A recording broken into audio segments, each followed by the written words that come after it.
Welcome, नमस्कार, स्वागतम, आदाब। सभी दोस्तों को प्यार भरा नमस्कार। और ये कहें कि फूल है, चंदन है, रिश्तों का बंधन है, पलक बिछाए बैठे हैं, आपका अभिनंदन है। अभिनंदन और वंदन की बेला में आज श्री कल्याण महाविद्यालय के पुराने छात्रों के बीच हम आपके बीच हैं। आज हमारे बीच शहर की एक ऐसी डायनेमिक पर्सनैलिटी है जिनका नाम लेते ही सीना गर्व से भर जाता है। यूँ तो श्री कल्याण महाविद्यालय में अलग अलग दिशा में बहुत सारी प्रतिभाएं आई और अपनी प्रतिभा का लोहा पूरे शहर ही नहीं बल्कि पूरे हिंदुस्तान को मनवाया। लेकिन एजुकेशन की दिशा में जिन्होंने पूरे शहर को बदल के रख दिया, वही शख्सियत श्री कल्याण महाविद्यालय के पास आउट शिवराम जी हमारे बीच है। शिवराम जी नमस्कार। नमस्कार। और बताइए क्या हाल चाल है? सब आनंद मंगल है। ये चेहरे पे उदासी क्यों, मायूसी कैसे? नहीं, ये पिछले 5-7 दिन से भाग दौड़ थी और रात को 2-2 3-3 घंटे की ही नींद हो पाई, उसके चलते आपको लग रहा होगा अंदर आनंद की स्थिति है। क्या बात है, क्या बात है। शिवराम जी, ये विचार किया कि अपन जो श्री कल्याण महाविद्यालय में अपन ने जो समय बिताया, तो उनके एक यादों का गुलदस्ता अपन सजाएं ताकि आने वाले जो बच्चे हैं जी, वो उस बात को समझें, महसूस करें कि पहले जो अपनापन था, प्यार था, मोहब्बतें थी, वो किस कदर शहर में बिखरी हुई थी, कब एक दूसरे से कैसे मिलते थे। तो बताइए अपने बचपन की यादों का।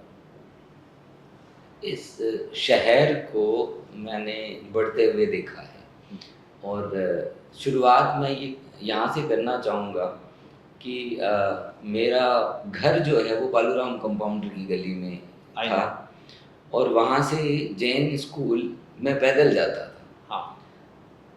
तो अपने बजाज सर्कल के पास में जो ट्रैफिक पुलिस के कर्मचारी होते थे, वो हमें खूब सारे बच्चे, हम 10-15 बच्चे साथ जाते थे, तो उनको देख के पहचानने लग गए थे और वो हाथ में टॉफ़ी रखते थे कि ये बच्चे पैदल घर से स्कूल जाएंगे, रोज़ मिलेंगे तो रोज़ इनको टॉफ़ी देंगे। ये सीकर शहर है जिसमें अपनापन, प्रेम ये सारा बसता है।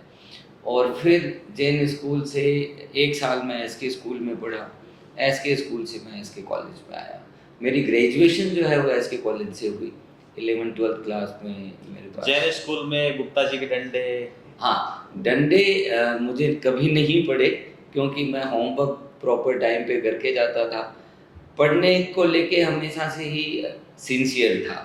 मैं एक्स्ट्रा ऑर्डिनरी स्टूडेंट नहीं था, अबव एवरेज जिसको कह सकते हैं वो था, लेकिन होमवर्क नियत रूप से करना और कुछ सब्जेक्ट जो हैं उनमें मेरा इंटरेस्ट था, तो उन सब्जेक्ट्स को मैं मन से पढ़ता था, जिनमें एक सब्जेक्ट इंग्लिश भी है, मैथ्स है। ये सब्जेक्ट्स मैं मन से पढ़ता था, इसलिए कोई बाहर से फोर्स करने वाली स्थिति नहीं थी। अच्छा, ये अंग्रेजी साहित्य के प्रति आपका रुझान बचपन से ही था या कॉलेज में आने के बाद? इंग्लिश एज ए सब्जेक्ट मेरे को इसलिए पसंद थी कि शुरू से ही इंग्लिश में लिटरेचर जितना भी है, वर्ल्ड का जितना लिटरेचर है, वो एक इंग्लिश एकमात्र ऐसी लैंग्वेज है जिसमें अवेलेबल था। तो अगर किसी अन्य संस्कृति के बारे में आपको समझना है तो आप इंग्लिश लैंग्वेज आएगी तो आप उसको समझ पाएंगे या पढ़ पाएंगे। साहित्य हिंदी में भी बहुत अच्छा है जी, लेकिन हिंदी अपने देश तक सिमट के रह गई थी। ये एक कारण था। अलग अलग कल्चर को समझने का जो इंटरेस्ट था उससे इंग्लिश में इंटरेस्ट बढ़ गया। और बड़ी रोचक बात भी है कि गुरु का क्या रोल रहता है। तो 11वीं-12वीं में मेरे पास साइंस मैथमेटिक्स होती थी। मैंने एनडीए की कोचिंग के लिए दिल्ली गया था, तो एनडीए का मैंने रिटन तो क्लियर कर लिया, इंटरव्यू में नहीं कर पाया था। वहाँ पे बीबीसी में एक एंकर थी लेडी जो हमें पढ़ाने आते थे और उन्होंने 2 महीने में मेरे को इंग्लिश में मेरा जो इंटरेस्ट है उसको काफ़ी इग्नाइट कर दिया और फिर मैं इंग्लिश और पढ़ने लग गया। तो कॉलेज में सब्जेक्ट चेंज कर लिया मैंने, आर्ट्स ले ली, इकोनॉमिक्स, इंग्लिश और हिस्ट्री मेरे सब्जेक्ट होते थे। और वहाँ से फिर लिटरेचर में इंटरेस्ट बढ़ता गया। लाइब्रेरी बड़ी रिच है एसके कॉलेज की, तो काफ़ी बुक्स थी, पढ़ते रहते थे। हाँ, अक्सर मेरी स्मृति में शिवराम एक सीधा साधा भोला भाला सा लड़का, एक लाइट कलर की टी शर्ट पहने, ब्लू कलर की जीन्स पहने, साइकिल स्टैंड के पास लाइब्रेरी से किताबें हाथ में लेते हुए ही मैंने अक्सर आपको देखा है। 13 नंबर रूम चंदन सिंह जी कटेवा साहब के रूम में जाते हुए, या इंग्लिश लिटरेचर का कोई भी क्लास लगती थी उसमें जाते थे। तो उस समय के आपको जो अपने लेक्चरर्स हैं उनमें से कौन कौन स्मृति में है और कैसा फील करते हैं इस समय आप? मैं बहुत सौभाग्यशाली मानता हूँ अपने आप को कि मेरे सारे सब्जेक्ट्स के गुरुजन जो हैं बहुत ही डेडिकेटेड प्रोफेशनल्स हैं। तो जैसा आपने कहा कटेवा जी तो इंग्लिश के बड़े ज्ञाता हैं, और उस वक्त जब इंटरनेट का ज़माना नहीं था तो दुनिया की जो बातें हैं वो गुरुजन जब बताते थे तो उसका एक अलग ही आनंद होता था। हमें लगता था कि कोई जाम तारों की बातें जो है सर बता रहे हैं। हाँ। वो हैदराबाद में सेंटर ऑफ लैंग्वेज है, उसमें उनका जो कार्यकाल था उसके संस्मरण बताते थे, तो ऐसे लगता था कि यार कहाँ बख्तारपुरा गांव से एक साधारण परिवार से कहाँ तक पहुँच गए। तो हमें भी लगता था कि यार ये कर सकते हैं तो हम भी कुछ अच्छा कर सकते हैं। जांगीड़ सर थे अपने इकोनॉमिक्स के, हीरालाल जी जांगीड़, साइकिल से आते थे और वो हमेशा अपनी क्लास में 5 मिनट पहले पहुंच जाते थे, और उनकी क्लासेस मैंने 3 साल में रेगुलर ली हैं। इंग्लिश की शीला डागा मैडम थे, उनका वो बड़े प्यार से बच्चों को, क्योंकि उन्होंने कॉलेज ज्वाइन ही किया था उस वक्त। अच्छा, बहुत ही कम उम्र में उनका अनुभव, एक्सप्रेशन, उन्होंने मेरा ये मानना है कि इंग्लिश लिटरेचर का जो एक कल्चर अपने एसके कॉलेज में उस वक्त डेवलप किया, उसमें कटेवा सर और शीला डागा मैडम का काफ़ी बड़ा रोल है। आजकल जो मेरा संपर्क नहीं है, कटेवा सर से लंबे समय तक मैं जुड़ा रहा था। अभी हाल ही में कुछ दिन पहले मुलाकात हुई थी, कटेवा सर आए हुए थे कविता के पास। कविता आपने अब तो सर गाँव रहने लग गए। हाँ सर, स्वास्थ्य भी थोड़ा सा हुआ, लेकिन विल पावर वैसे ही अभी। और कुछ शिवराम जी आप कुछ बताना चाहेंगे अपने विषय? एसके कॉलेज जो है वो एक तरीके से बड़ा, अपन ये कह सकते हैं कि बड़ा गांव उस वक्त था। आसपास की जो कस्बे डांडियाँ हैं उनके सारे टैलेंट को आप एक जगह इकट्ठा कर दो, उनको कुछ मेंटर्स मिलते थे, और बाकी वो जो समूह था वो एक दूसरे से ही सीख के, प्रेरित होके, और उनमें जो आगे बढ़ने की जो जज्बा था वो बहुत अलग था। और मल्हार जो है वो एसके कॉलेज का एक ऐसा इवेंट होता था जिसे हम पूरे वर्ष भर उसका इंतज़ार रहता था, और आप का उसमें जो परफॉर्मेंस थे, नेकी राम भाई साहब का जो परफॉर्मेंस उसमें होता था वो अल्टीमेट था। जो अपनी नेटिव कल्चर जो है उसको आप लोगों ने उस स्टेज पे लेके आए, और फिर वो राज्य स्तर पे भी उसको काफ़ी सम्मान मिला। अच्छा, उस समय के जो दोस्त हैं वो याद आते हैं? हाँ, दोस्त उस समय के जो दोस्त हैं वो मेरे अभी भी सारे संपर्क में। अनफॉर्चुनेटली प्रकाश भामू उस वक्त मेरे साथ था, लेकिन वो तो ईश्वर की मर्जी थी। ज्ञानेंद्र है, ज्ञानेंद्र अभी भी प्रिंस में। हाँ, ज्ञानेंद्र आपका एकदम क्लोज फ्रेंड हुआ। हाँ, ज्ञानेंद्र और कॉलेज टाइम साथ रहते थे। सविता है, सविता भी सुनना है। हाँ, तो बाकी अजीत अपने जिम वाले हैं, ये हम सारे साथ रहते थे। सुरेश कमलानी भी हमारे क्लास में थे, ये हम इंग्लिश लिटरेचर के स्टूडेंट थे, और काफ़ी अच्छा समय हमने इसके कॉलेज में बिताया। वाकई वो समय जब अपन आज याद करते हैं तो कितना अच्छा फील होता है। हाँ, धीरे धीरे इंटरनेट ने ये जो सोशल मीडिया के प्लेटफॉर्म बने, ये बने तो निकटता बढ़ाने के लिए थे। एक समय था जब बहुत दूर-दूर के लोग जो थे वो फेसबुक से जुड़े और उनको एक दूसरे के बारे में पता चला। भाई फ़ोन और फेसबुक ये 2 ही साधन थे जिससे लोगों का, अब अगर आप किसी को नहीं कहीं से संपर्क परिवार से नहीं है, तो आप उसके बारे में आप जानकारी नहीं जुटा सकते। तो फेसबुक ने ये काम कर दिया। लेकिन ये इस लेवल तक जीवन पे प्रभाव डालेगा ये किसी ने कल्पना नहीं की थी।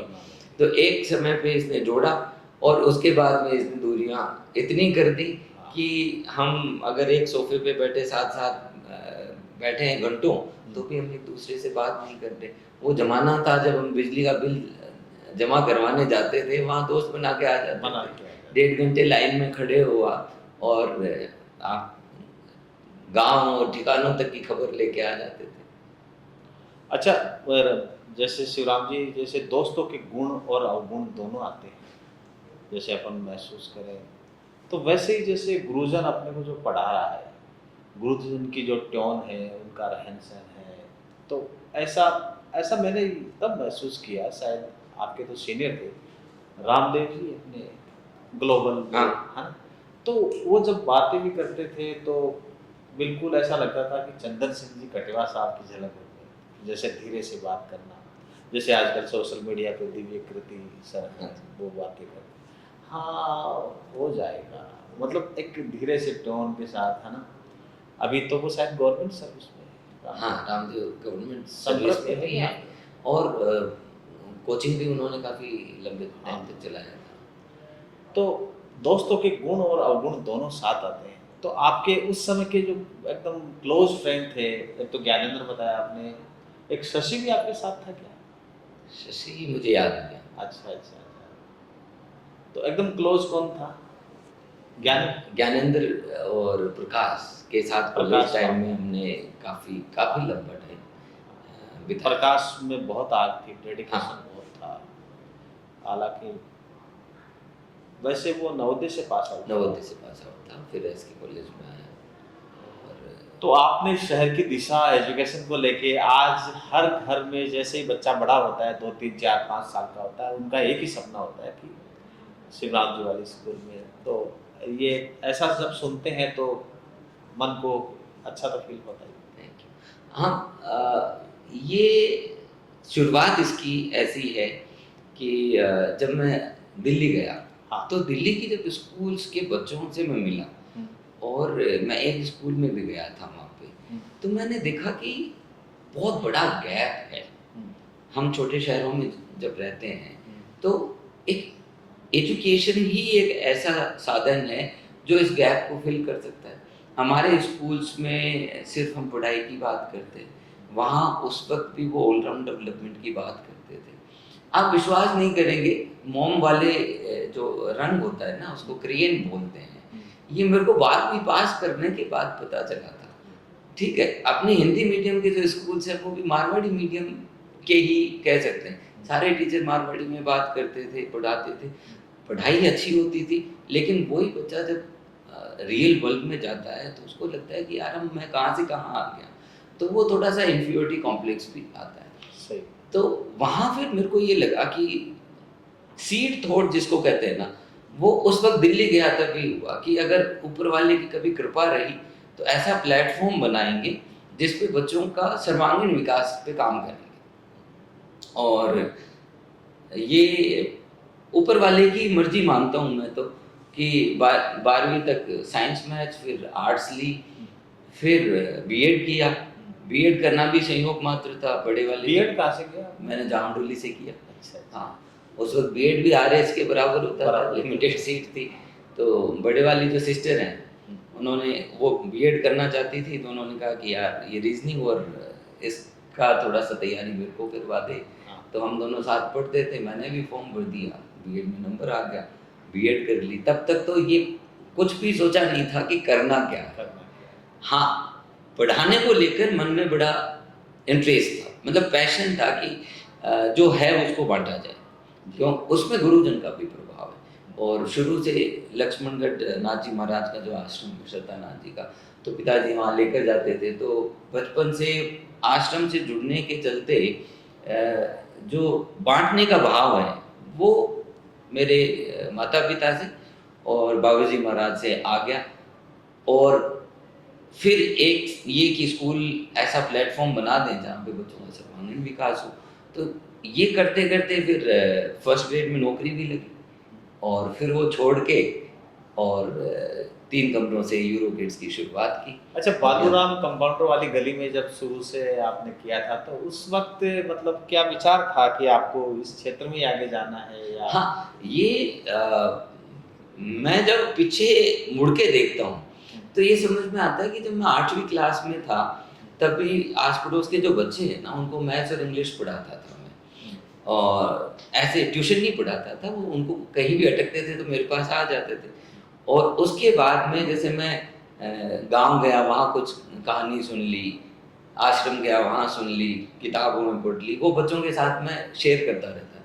तो ऐसे होता था कि आधे पौन घंटे उनको पढ़ाना, फिर कोई अच्छी बात बताना, तो उन बच्चों में इंटरेस्ट आ गया। तो वहाँ से मैं ये 2 चीज़ें तो रिकॉग्नाइज हो गई थी कि एक तो लोगों से जुड़ाव जो है वो अंदर से है, ह्यूमन कनेक्शन जिसको कहते हैं। दूसरा कम्युनिकेशन, चाहे हिंदी, मारवाड़ी, इंग्लिश, जो बात कहनी है उसको कह सकता हूँ। तो टीचिंग में ये 2 ही चीज़ें हैं, एक तो कम्युनिकेशन चाहिए और एक ह्यूमन कनेक्शन चाहिए। ज्ञान कम है चलेगा, ज्ञान आज के ज़माने में तो गूगल पे सारा है। आपने किसी स्टूडेंट को जोड़ के और उसको इंस्पायर कर दिया तो आगे के रास्ते तो खुद ढूंढ लेता है। सही बात। तो वहाँ से पैशन तो एजुकेशन के लिए था।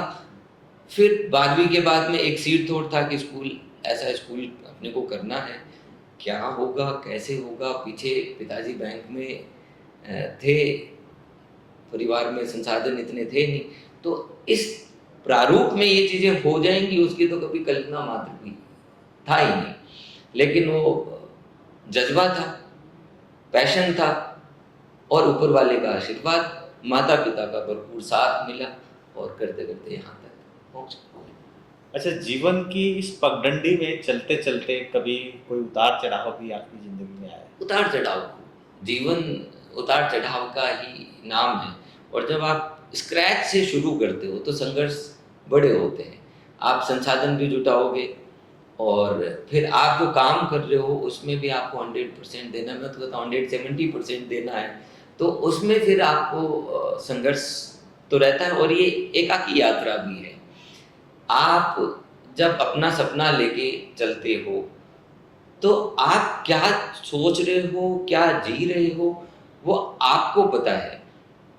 मतलब आप घर पे अपनी वाइफ को या माता पिता को, उनको तो आप ये चीज़ें शेयर ही नहीं कर सकते कि क्या चीज़ें जीवन में चल रही हैं, क्योंकि आप ये चाहते हो कि उनको ये अननेसेसरी कष्ट क्यों दिया जाए। तो एंटरप्रेन्योरशिप जो है वो एक लोनली जर्नी तो है। बहुत ही अच्छी बातें आपने कही शिवराम जी, और हम उम्मीद करते हैं कि आप जीवन के इस राह में यूं ही तरक्की करते रहेंगे।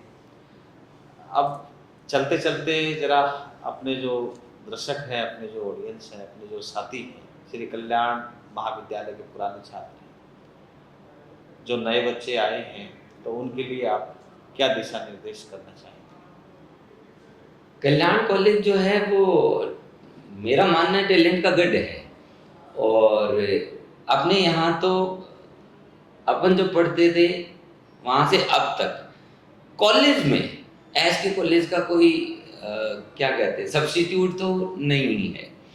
और कॉलेज जो है वो कल्चर है, ठीक है। उस अवस्था में बच्चे में इतनी एनर्जी है, सिर्फ शिक्षक जो है वो उसको दिशा देंगे।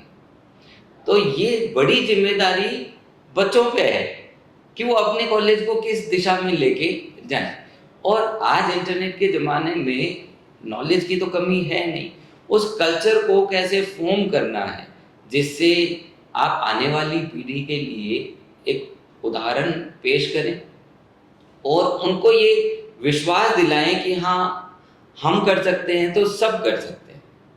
अभी जब अपन चर्चा कर रहे थे तो यही था कि एक सचिन तेंदुलकर निकलता है तो उसको देख के हजारों क्रिकेटर भारत में हो गए गॉड ऑफ क्रिकेट से। बिल्कुल। आसपास से कोई निकलता है ना, जैसे हीरो फिगर है, तो उनको ये लगता है कि यार ये तो वहां पहुंच गया, ऐसे तो ये तो हम नहीं कर सकते। लेकिन गली मोहल्ले का, शहर का कोई बंदा कोई काम करता है, तो उसको देख के अंदर से ये आता है कि यार ये कर सकता है तो मैं भी कर सकता हूँ। तो वो कॉलेज में वो कल्चर बनाए और आगे बढ़े, और खूब टैलेंट इस एसके कॉलेज ने दिया है, तो आप भी उस परंपरा को आगे बढ़ाएं। और हम जो कॉलेज के एलुमनाई हैं, हम हमेशा अवेलेबल हैं।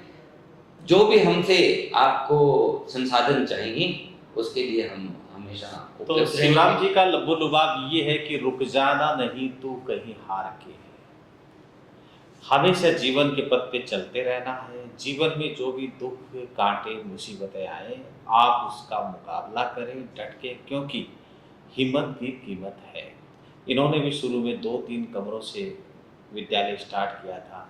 आज शहर का जब विद्यालय की बात चलती है, वो भी इंग्लिश की, तो सर्वोपरि नाम शिवराम चौधरी का आता है। आपने समय दिया, मुझे बहुत अच्छा बहुत लगा। धन्यवाद। और अब अगले किसी एपिसोड में अगले किसी पास आउट एसके कॉलेज के विद्यार्थी के साथ अपन होंगे। तब जी। तक के लिए इजाज़त दीजिए। बहुत बहुत धन्यवाद। आप सभी का बहुत बहुत शुक्रिया। जय हिंद, जय भारत।